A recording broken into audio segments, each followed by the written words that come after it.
morning, first year commerce. Today I will start the fourth chapter, that is the coinage of money. Previous chapters we have discussed what is the money, metallic money, paper money. I think a lot of knowledge you have gained in the economy, how the paper money work, what is merit, demerit, the coinage, the limited legal tender money, optional money, unlimited legal tender money, so many things you came to know. Today we will discuss the coinage. Coinage simple भाषा में कि किसी भी धातु को, that is the metal, when we as the citizen of the country, if we carry the gold and give to the monetary authority, please आप इसका सिक्का बना दीजिए, हम उसको कहेंगे कॉइन। बड़ा सिंपल भाषा में बेटा मैं बात कर रहा हूँ। यदि हम लोग, वैसे आज ये एग्जिस्ट नहीं करता, लेकिन ये एक हिस्टोरिकल फैक्ट पर ये चैप्टर है कि कैसे कॉइनेज होता था। कि अगर कोई भी व्यक्ति गोल्ड को ले जा करके, जो भी प्रेशियस मेटल है, वो मॉनेटरी अथॉरिटी या गवर्नमेंट को देता है कि आप जो है उसको कॉइन में कन्वर्ट कर दीजिए, एक शेप दे दीजिए, तो वो हमारा उसी को कहते हैं कॉइनेज। ये मैंने अपनी भाषा में आपको समझा दिया। अगर उसको हम एक डिफिनेशन के रूप में लें, जो ये यहाँ पर प्रोफेसर रुद्रा यस ने दिया है, metallic money consist of the gold of gold, coins of the gold, silver, nickel, copper and other metal. Though many other metal are also used as money. It were gold and silver alone, which had a long and wide acceptance. नीचे दिया है professor जोवेंस का, the money metal used to be in the form of such a piece whose weight and purity certified by the seal printed on it. जो भी metal होता है वो seal उस पर एक प्रिंट होता है जो डिनोट करता है कि yes this coins are issued by the monetary authority, या आर नहीं वेयर इशूड, क्योंकि at present time it's system does not exist. देखो ये हम लोग करते क्यों थे कॉइनेज? कॉइनेज का मतलब था when the monetary authority provide the shape on the precious metal with the value, उस पर वैल्यू छाप करके उस पर करता था, एक शेप देता था, कॉइनेज। इसमें दिया है मीनिंग ऑफ कॉइनेज में, giving the form of money to any piece of metal और impression work on it for its exchange power called the coinage. Exchange power होता था, that is the through the precious metal, that the money coin we can exchange the goods and services. In other word, converting the metal into the different shape in order to give it from the money is called the coinage. Coinage क्यों करते थे? That is the aim to coinage. देखो सबसे बड़ा क्या था कि अगर हर व्यक्ति अपने आप गवर्नमेंट सब कुछ या आपको के साथ तो ये तो हम ही लोग बना सकते थे नहीं, अगर हम आप बनाएंगे तो सब अलग अलग तरीके से बनाएंगे, जबकि कॉइन में यूनिफॉर्मिटी होना चाहिए। देखिए जब हम मॉनेटरी अथॉरिटी को देते हैं, गवर्नमेंट को देते हैं, तो उसका एक अपना यूनिफॉर्म उसका शेप होगा, वेट होगा, उसके हिसाब से वो बनाएगा, जिसमें हम बहुत आसानी से चीजों को, मेटल को, प्रेशियस मेटल को जो कॉइन में कन्वर्ट है उसको पहचान सकते हैं। और making the coin hard so that the metal is not monetary authority देते हैं, तो उसका एक अपना फिक्स वेट उसमें कंपाउंड होगा, और उतना कंपाउंड वो बनाएंगे, नहीं तो अलग अलग होगा तो अलग अलग कंपाउंड बनाएंगे। क्योंकि जैसे गोल्ड है, गोल्ड प्योर तो बन ही नहीं सकता 24 कैरेट का, वो एकदम पिलपिला हो जाता है। आप जानते, अगर आप नहीं जानते हो तो अपने पेरेंट्स से पूछना। लेकिन जब मेटल, जब हम मॉनेटरी अथॉरिटी को देंगे तो उसमें वो इस तरीके से उसमें उसका निर्माण करेंगे कि ताकि वो इतना हार्ड रहे कि वो डिस्ट्रॉय ना हो सके, उसको कोई काट पीट ना सके। और एक सबसे बड़ी चीज है कि हम उसको इस तरीके से बनाएं कि वो हमारा कल्चर को रिप्रेजेंट करे, हमारे सिविलाइजेशन को रिप्रेजेंट करे। आप देखोगे कि जितने भी नोट्स और सिक्के आप उठा के देख लीजिए, उसके पीछे कुछ न कुछ ऐसा उसमें फिगर या चित्र छपा रहता है जो कहीं न कहीं कल्चर या हमारे उस प्राउड, जो हमारे देश के प्राउड अगर कहा जाए बिल्डिंग या प्लेस हैं या व्यक्ति हैं उनका छपा रहता है, जो हमारे देश के सम्मान को बढ़ाते हैं। उसी तरह हमारे इस पर जो है इस तरीके से उस पर कुछ न कुछ इम्प्रेशन दे दिया जाता है जो हमारे कल्चर को डिनोट करता है। ठीक है ना। The weight and size of the coins should be different so that the people में do it the transaction such money with the confidence. और छठा है earning the income by the government by the minting of coins, तो उसमें government को भी फायदा हो सके। These were the point of the क्या कहते हैं एम ऑफ द कॉइनेज। एक most of the important question जब पेपर बनता है, आप हम लोग बनाते हैं, तो अक्सर हम लोग पूछते हैं characteristic of the ideal coinage system, वो कौन कौन से होने चाहिए कॉइनेज में। तो इसमें जो दिक्कत होगा उसी को डिटेल हम नरेट करेंगे, अदरवाइज हम ज्यादा उसको नहीं करेंगे। पहला पॉइंट है इजी टू रिकॉग्नाइज। हम ऐसा कॉइनेज होना चाहिए जो हम उसको आसानी से पहचान सके। Check on the fraudulent practices, ऐसा बनाइए कि लोग उसको फ्रॉड ना कर सके, उसका डुप्लीकेट ना बना सके। ये सारी चीजें उसमें इस तरह से किया जाता है। जैसे आज आप देखो नोट छपता है तो हर नोट पे रिजर्व बैंक ऑफ इंडिया ऐसे 7 पॉइंट डाल देता है जो हम आप नहीं जानते, लेकिन उसको आसानी से पकड़ा जा सकता है कि ये डुप्लीकेट नोट है कि ओरिजिनल नोट है। 7 पॉइंट्स है। इसको अलग से आप कहीं से नेट पर जाकर के चेक कर लेना, वो एक 7 पॉइंट्स के रूप में आता है। इवन इतना तक छपा रहता है किस ईयर में वो पेपर नोट वो छपा है, तो कुछ ना कुछ ऐसा वो डालता है ताकि लोग बाहरी व्यक्ति उसको न बना सके, फ्रॉड ना कर सके। थर्ड है durability. That coin must be for long term. ऐसा नहीं होना चाहिए कि शॉर्ट टर्म में उसकी वैलिडिटी खत्म हो जाए, उसका शेप बिगड़ जाए, सब कुछ हो जाए। एक लॉन्ग टर्म चलने वाला एक प्रेशियस मेटल होना चाहिए जो हमारे बहुत दिनों तक हमारे साथ में इकोनॉमी में रहे। जो हमारे अगर जल्दी खत्म हो जाएगा, that will be the sheer wastage of the national loss.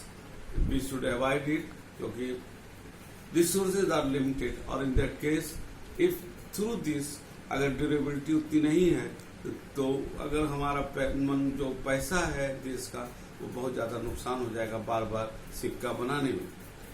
Next है similarity in weight, shape and appearance. उसका वेट एक होना चाहिए, उसका साइज एक होना चाहिए और दिखने में भी एक तरह का लगना चाहिए, ताकि पूरे देश में एक सिक्का, one nation one shape of the note होना चाहिए। प्रेशियस मेटल कोई दिक्कत नहीं है। छठा शेप बता ही दिए। Preventing from the clipping. Clipping मतलब होता है किनारे से हम काट लें। देखो उस तरीके से जैसे सड़क बनता है, आप देखते होंगे कि दोनों तरफ से कुछ न कुछ ऐसा बना दिया जाता है कि सड़क टूटे ना। आप किनारे किनारे ईंटा लगा देंगे, सीमेंट का कुछ करते, कुछ नहीं ऐसा करते। उसी तरह सिक्के में भी देखो कि किनारे किनारे इस तरीके से उसमें शेप को डिजाइन कर देते हैं कि लोग उसको काट ना सके। ठीक है ना, ये बहुत बड़ा चीज होता है। और 8वां पॉइंट है coin should be artistic. The artistic देखने में अच्छा लगे, लोगों का अट्रैक्ट करे, साथ ही साथ हमारे कल्चर को रिप्रेजेंट करे। अब आते हैं मेथड ऑफ कॉइनेज में। क्या क्या मेथड है, वो बहुत महत्वपूर्ण पॉइंट आ रहा है। उसको हम एक ग्राफ के जरिए हम बनाते हैं और उसको देखिए। Method of coinage system.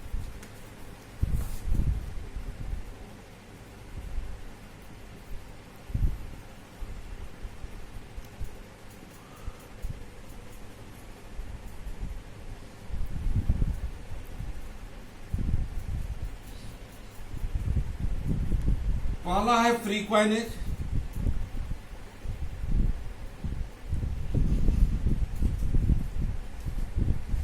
और दूसरा आपका हो जाएगा इसमें लिमिटेड कॉइनेज।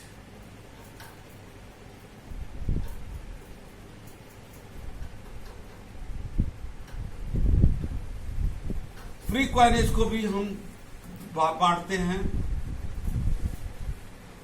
पहला है फ्री को ग्रेसियस कॉइनेज,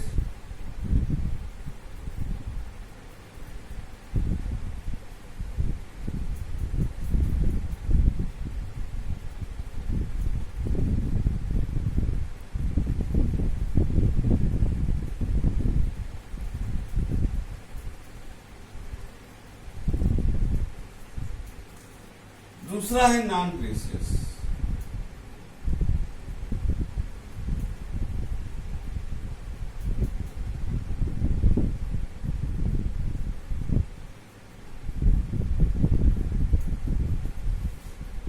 नॉन ग्रेसियस को दो भागों में भी बांटा जा सकता है, मिंटेज और सेकंड हो गया आपका सिग्नोरेज। SEIGNORAGE,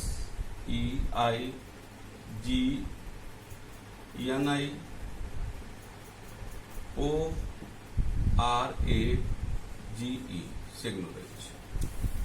ये एक चार्ट बन गया, बेहतरीन चार्ट। आप इसको अपने कॉपी पर बना भी सकते हो।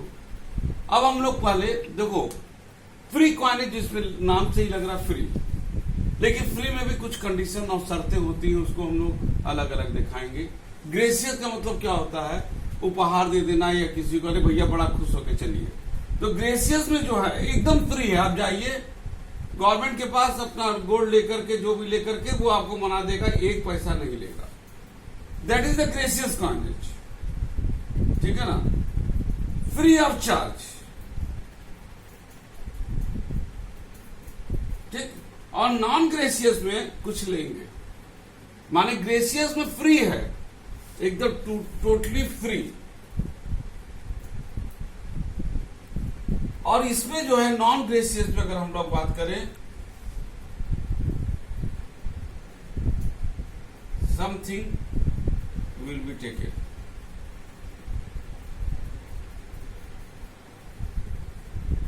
सो नॉन ग्रेसियस में कुछ ना कुछ लेंगे। अब कुछ लेने में आ जाइए, दो हो गए, मिंटेज और आपका हो गया सिग्नोरेज।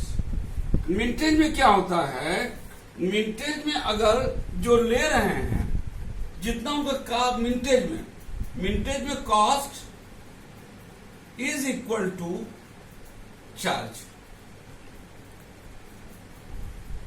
ये मिंटेज में हो गया। जितना कॉस्ट है उतना हम ले रहे हैं पैसा, माने गवर्नमेंट के लिए नो लॉस नो प्रॉफिट है। तो नॉन ग्रेसियस से आ रहे हैं, ग्रेसियस में फ्री, कुछ नहीं लेंगे। नॉन ग्रेसियस में something will be taken by the government, by the government. उसको भी हम लोग दो भागों में बांट रहे हैं, मिंटेज और सिग्नोरेज। मिंटेज में जितना कॉस्ट आएगा उतना ही लेंगे, यानी कि नो प्रॉफिट। और यहां पर थोड़ा सा प्रॉफिट लेंगे विथ प्रॉफिट, यानी cost plus profit is equal to charge.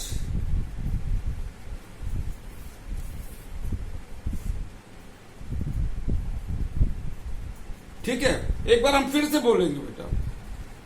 Free coinage, पहला ग्रेसियस, ठीक है, ग्रेसियस पहला हो गया, कोई चार्ज नहीं, ले जाइए पैसा कुछ नहीं। दूसरा नॉन ग्रेसियस, कुछ लेंगे, something will be taken by the government. उसमें दो है, ए मिंटेज, मिंटेज में जो है नो प्रॉफिट, यानी cost is equal to charge, जो ले रहा है जितना कॉस्ट आएगा। सिग्नोरेज में जो है विथ प्रॉफिट, यानी cost plus profit is equal to charge.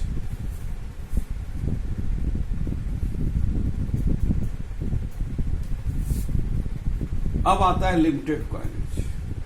Limited coinage जो होता है, नो परमिशन,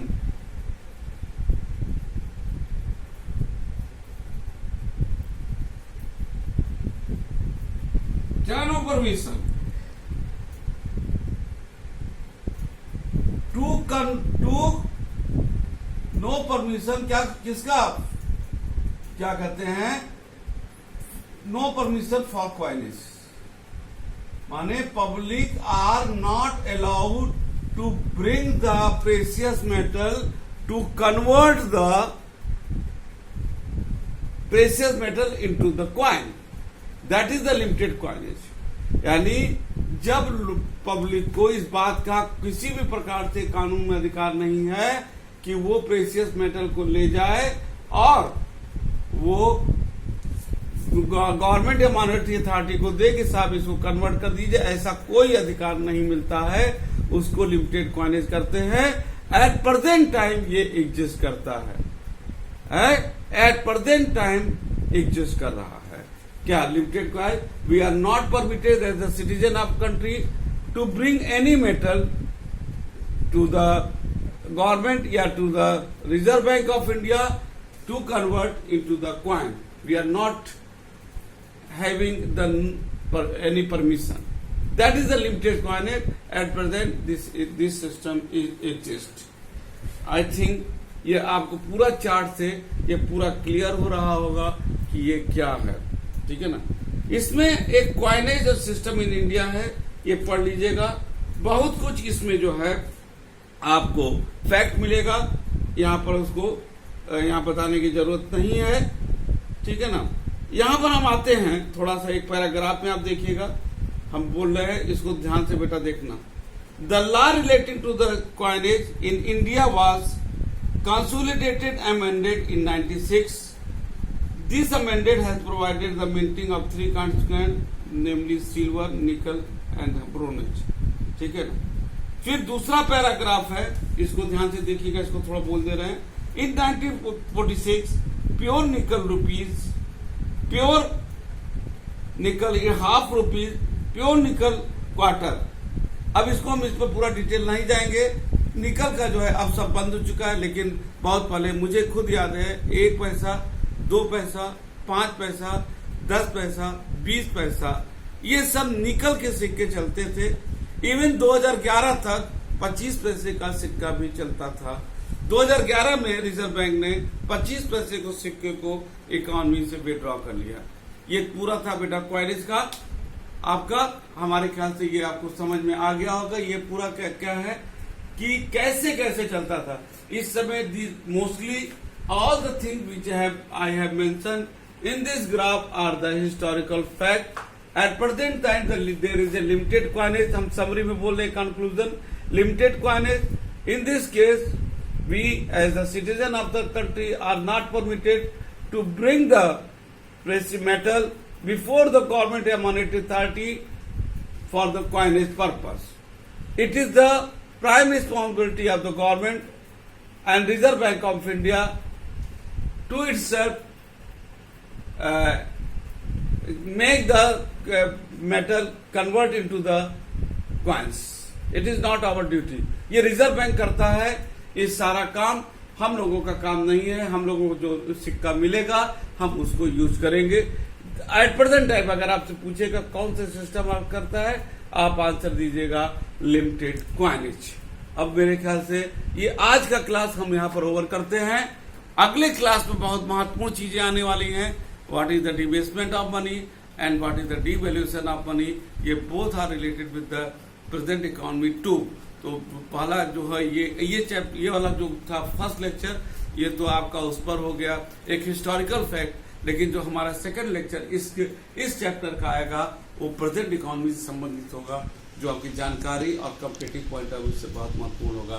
तो आज तक के लिए हम इसी जगह इसको रोकते हैं।